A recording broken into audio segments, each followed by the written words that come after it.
Honorable Chairman of the Andhra Pradesh State Legislative Council, Honorable Speaker of Andhra Pradesh Legislative Assembly, and Honorable members of this August Legislature, it's my honor and privilege to address this joint session of the Legislature on the occasion of the budget session for the year 2026-27. The state of Andhra Pradesh has witnessed significant transitions since its bifurcation in 2014.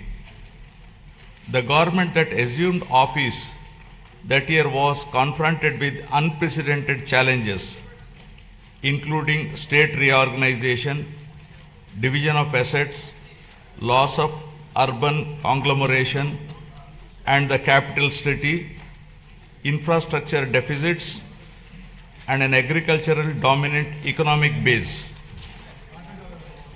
Despite limited resources, concerted efforts were made to stabilize finances, improve connectivity, rebuild institutions, and lay the groundwork for long-term development. However, the change in governance in 2019 disrupted this momentum. Systemic governance failures emerged, growth stalled, financial stress intensified, institutions destroyed, total anarchy with breakdown of law and order, arbitrary restrictions placed through misuse of Section 22A, and key sectors such as infrastructure, power, irrigation suffered serious setbacks.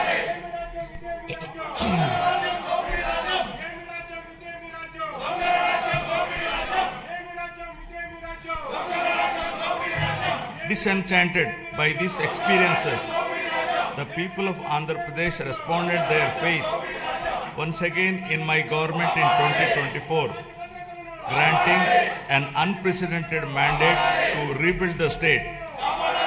The decisive verdict of electing National Democratic Alliance government reflects their deep trust and confidence in the leadership of Honorable Chief Minister Sri Nara Chandrababu Naidu Garu, the committed partnership of Sri Pawan Kalyan Garu, Honorable Deputy Chief Minister, and the continued guidance and support of Honorable Prime Minister of India, Sri Narendra Modi Garu.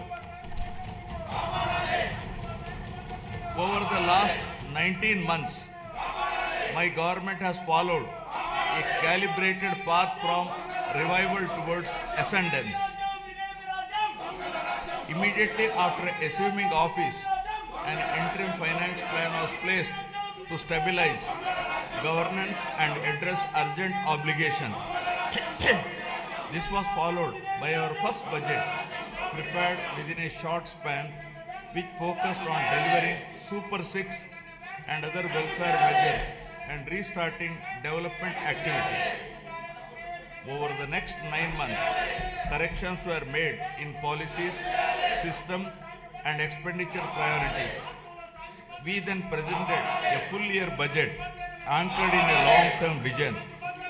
Today, governance has moved beyond revival with welfare, development, and governance aligned to future-ready models. Upon assuming office, my government placed transparency at the forefront by releasing 7 white papers that objectively documented and thereby made common citizens understand the misgovernance